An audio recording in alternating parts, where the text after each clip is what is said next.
Hi, and welcome back. This is Kate Houston, dating and love coach. Today we have the incredible Caroline Andrews. She is a women's healing facilitator, a Reiki master, yoga instructor, and love and relationship coach, and has for over 25 years been dedicated to the study of areas in spirituality, relationships, yoga, inner child healing, and professional development. She found the keys to pleasure, health, and loving relationships for women, especially those over 40. She's been inspired to help others by going through her own real life issues and relationships and addictions, and spent her time teaching and instructing and coaching women to become fully empowered, take full ownership of their lives, and create amazing relationships with themselves and others while using pleasure to power all the aspects of who they are and what they want. Welcome so much, Caroline. I'm so excited that you're here. I am too, Kate. Thank you so much for having me.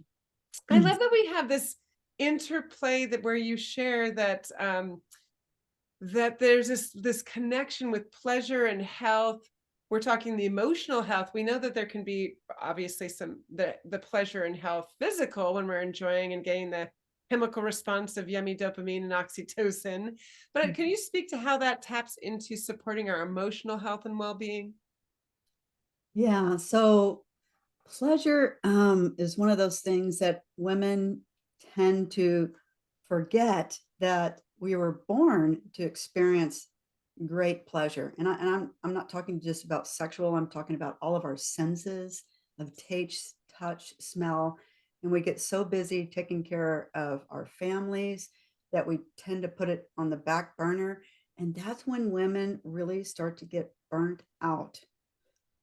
That was me in the corporate world for 30 years and not understanding that it really, really plays its toll on our bodies. So emotionally, you need it to connect, to feel that love, to feel the beauty of being alive. That's what I like to tell women. Oh, I love that. And so we're able to have this physical and emotional connection. And what are some of the things that you like when you talk about introducing women to pleasure? What is the avenue that you share that with them? Because there are many people who may approach it, but I think you have a very unique approach. Yeah, well, I always tell them to tell me what, I kind of interview what brings you the greatest joy and just kind of weaving, is it a bubble bath? It is a walk in nature. Is it beautiful, fresh flowers, or is it an incredible, essential oil? And just weaving that into their daily lives to start to spark that feminine essence that all women have, because we tend to be more in our head and our masculine, because that's what our culture has acknowledged us for. And when you really learn to be more in the feminine, the softness, it's part of that genre, the pleasure. And again, I always stress it can be something simple, something that just gives them that joy again, and otherwise they just go down that path of depression, anxiety, not sleeping, gaining weight, all the things that are not feeding our feminine essence. And where is it? What happens in our lives to get us to sort of deny ourselves or compartmentalize or down like not prioritize that feminine essence? Where Yeah. does that start? Well, it typically starts from childhood. Um, Codependency is one of those words that we all are somewhat codependent. It's to what degree? Putting other people in front of ourselves, where when women forget that this cup has to be filled first, and if it's not, there's nothing to give when we're depleted, right? Yeah. So it's just helping women have that awareness that they have to stop and allow themselves that time to themselves, whatever it is, whatever it can be, exercise or yoga or meditation, whatever it is, that reading a great book, those things that feed us, at the soul level. Yeah. And so again, like, do you have some specific signs that give us that? You said that like giving too much and putting others before yourself, but are there Yeah. some other specific things that maybe women watching might not know or be aware of that's Yeah.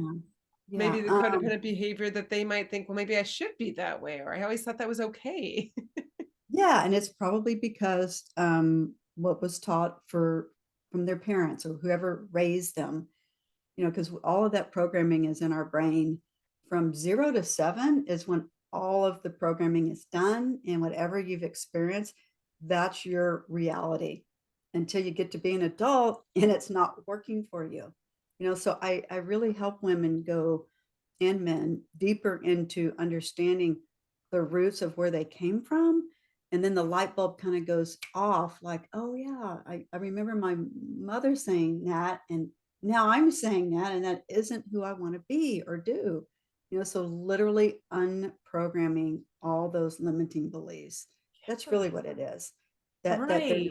worthy. There's something in there. I don't deserve this. I'm not worthy. I'm unlovable. I'm not enough, right? The big I'm not enough Mm. is one of the biggest programming, subconscious programmings that a lot of people have that. Is that where we get the we have to do more, the I'm not enough, so I have to overachieve? Yes, Is that follow? overcompensate. Yes. Yes, very good. Too much, and then there's nothing left for you, right? And you can't what is there to give when you haven't filled this first cup? So there's just a lot of reprogramming and awareness. It really is self-awareness to get you to that point where you're worthy, and you have to take the time. Yeah. There's no ways around it. Right.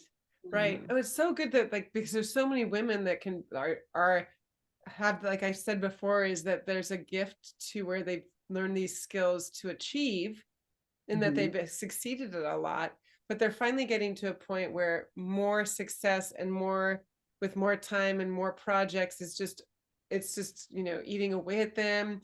It's overwhelming. They're burning out. And Mhm. that isn't actually more is not just more, more, more. It's like being more resourceful or creative. But when Right. we haven't learned to lean on that and lean and sit on, like, I have to achieve this, I have to achieve this, we just keep coming back to looking for Right. that gold star blue ribbon, right? Right. And you know what I learned in my studies, Kate? And again, this is another person's belief that women, like we weren't really meant to do the masculine work that we do. Our bodies were not meant to be in that world of produce, produce, produce. And that's what causes your adrenals to become completely fried when you're on that, almost like a roller coaster of masculine work your entire life. There has to be a balance. The feminine is in stillness, in flow and movement, but not the get it done, get it done, get it done mentality. And a lot of women aren't aware of that. I myself am a perfect example. 30 years in the corporate world doing masculine work. I was fried and I had no idea why. Right. So here's Until the it's producing, feeling fried, feeling overwhelmed, just, bodies. you know, worn down, overly Mm, tired, feel like they have to do it all themselves, end up right. doing it all themselves. And there's no time for pleasure, Yeah. right? When you're on Yeah. that and taking care of children, if you have, I mean, it's just, yeah, it's So too then how much. do we get out of that loop when we have, like, I know you're saying there's these little moments, but I can imagine some of my clients have even said, well, eh, that seems a little too woo woo because they've been over here for so long Right. that there's like, how do we transmute helping somebody find value in something that doesn't produce, because we're trained that way. I know we're trained that way, and I'm gonna tell you, it was really hard for me at first because I didn't know how to do that either. But I just started with, like, baby steps, Kate. They can find 5 minutes Yeah. in their day to pause and, do some breath work or drop into their body, because when you're in your feminine, you're in your body, right? You're not in your head, you're not out here, and slowly. It's a process. I mean, I'm still learning and Yeah. reminding myself when I get too masculine.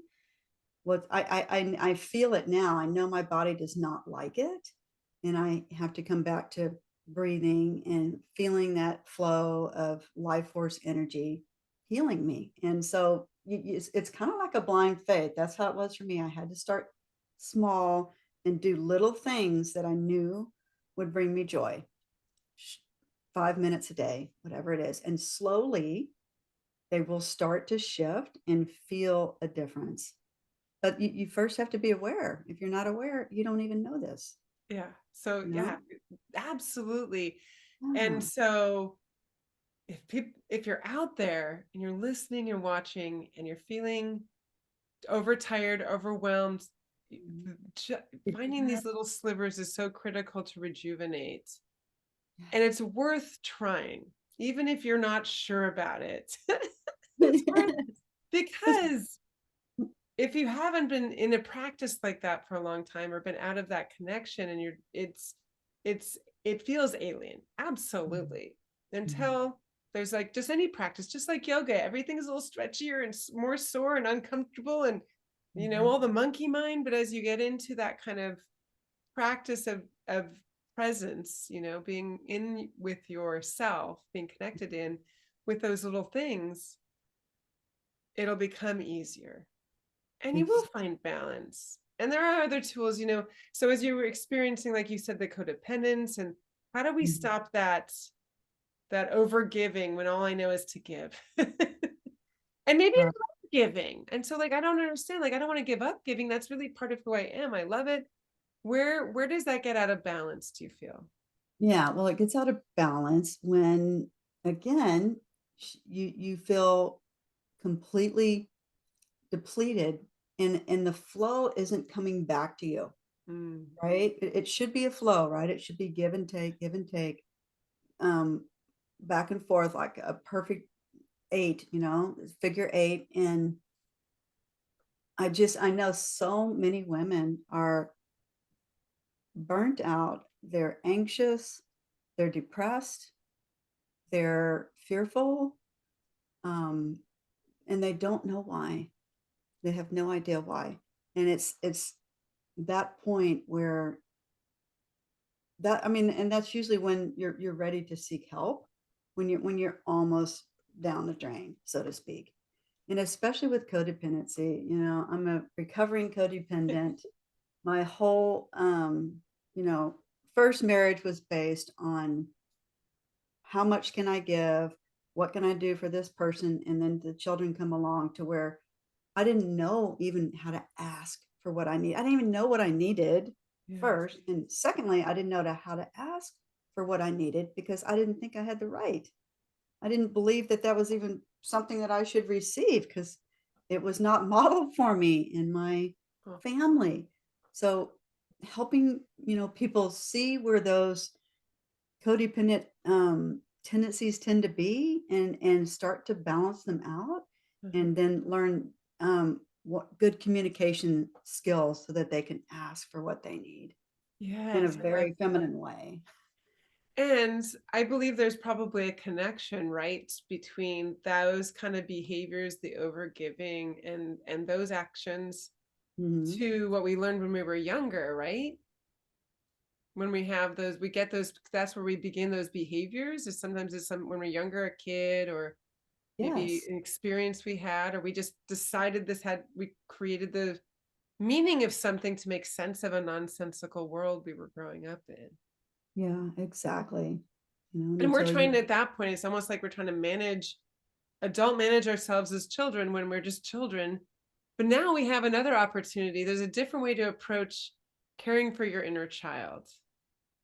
yes. And so how do we approach caring for and healing the inner child as adults, so now we can move forward in that greater balance, since we can still give but receive all those things we're talking about.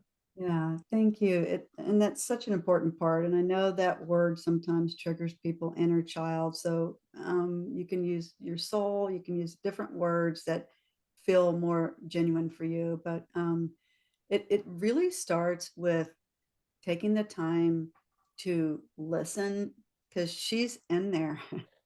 The voices in the head, usually screaming or crying because we have neglected her. And so I always start with giving them like just a little, maybe a 5-minute meditation where you go into opening up that dialogue with her and just seeing, is there anything she needs or does she want to tell you something? And it always, I mean, it always works if the woman is willing to listen. So starting to listen. And for me, whenever I get triggered or something isn't going my way, I know it's my inner child trying to get a need met. So I always stop. I literally say, Caroline, what do you need right now? And I'll get the answer, and it's usually, you know what it is? Play more and work less. Because when you work so much, you're not in that play, and that your inner child is there to bring you that play and joy and pleasure. Mm-hmm. Oh my gosh, that's just, just like that. So you can't contain, you shouldn't be containing a child from play. And Right? so it's trying helping you be in balance with that playful side. I love that. I just think of like I have a dog, so it's like when they don't get their walk or they don't get outside, they get zoomies and they go, Right? and I feel like our inner child is like zooming around and they're going, "Come on, I feel Yeah. stuck. Come on, let's play." Mm, yeah. And so many, when you go many, many years without having that dialogue with your inner child, she has a lot to say and at different stages too.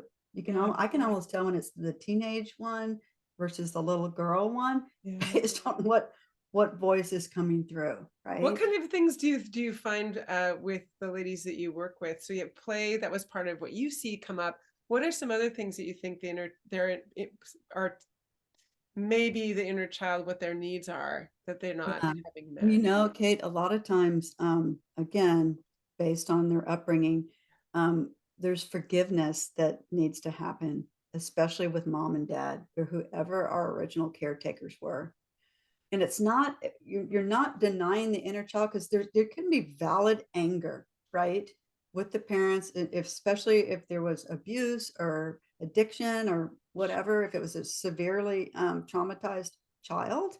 So I allow them to go into the child, right? And say all the horrible things that they want to say to emote out because a lot of time you were suppressed and you never got to have a voice to speak your truth. And then after we vomit, whatever, then we go into forgiveness, right? Because mom and dad, for whatever reason, they did the best they could with where they were at that time in their evolution. And if they weren't aware and in their pain, that's all you felt, right? Is pain. And a lot of times, I even had a client the other day, they need to be seen crying and grieving because that's actually healing to be witnessed. Again, no one did that for them. No one Yeah, if saw you had them. a No one, parent who said, "Oh, we don't cry," or "We right? don't Right. emote," or "We Go to don't your show room. feeling," go to your Go to your room. room. Yeah, Right. you don't get Yeah. to be seen or nurtured. Right. And the anger that goes nowhere, but inside you and make you sick. Right. So Mhm. a lot of the somatic work I do is emoting that pain. And it's so healing because once you let it out, it's gone. Yeah. Okay, it's not going to keep coming back unless you keep thinking, re wounding yourself. But typically it's done. Yeah. I And then think you that can, I love this too, and what I'm hearing is that there's a lot in forgiveness, a lot in grieving and forgiveness, and yes, allowing yourself to feel and understanding needs that weren't met, and releasing around that. And it can be little like that. That some of those things are like big. We call them bigger yes, forgivenesses, but there may right, be smaller things, just things that didn't happen that you thought would happen, or the life or the high school experience or the prom date or whatever it is. Like some where there's little pricklies that we still feel about it, where when we really get in touch with the feelings and needs not met and then grieve that we didn't have it and then love on ourselves and that teenage version, little girl, whatever, and say I love you and it's okay, yeah, it's right? okay. And I have your back. I have your back. Always telling her I have your back. Mm, And because you get it, you're going to be the inner parent from yeah. now on. You're the only one You're the only one, and that's so important with codependency because I played that role with the second husband. Oh, you're gonna fix me now, you know? So Oh yeah. I looking outside yourself, no, it's an inside job. And giving that little inner child the voice to be heard and witnessed is so healing. Yeah. It's profound. Right. And when you can do that for yourself within Ye here yes. and really find grounding and peace in that, and or with the practice of it become comfortable with it. It's not uncomfortable anymore. It's just the rhythm and flow of who you are. Then Right. it's less scary to open up and be seen by another and show your true, authentic self, Yeah. all with quote warts and all, if you want to define it that way, but the imperfections, the humanity that we are, when we finally accept release around that. Mhm. Because if Because we don't you feel that way within ourselves, how can we possibly take the masks off, the know protections down, and be truly seen right. by Mm, another? exactly. I love this. And that's so yes, there's so much beauty in this inner work so that we can, in fact, balance ourselves, our lives, our experiences, the why we are acting and interacting the way we are, and adjust it if we want to find that healthier balance. And that's why we're all on this and listening to this series, is that something's off. I'm not meeting my person. I'm such a powerhouse and amazing. I'm doing all these things. Mm.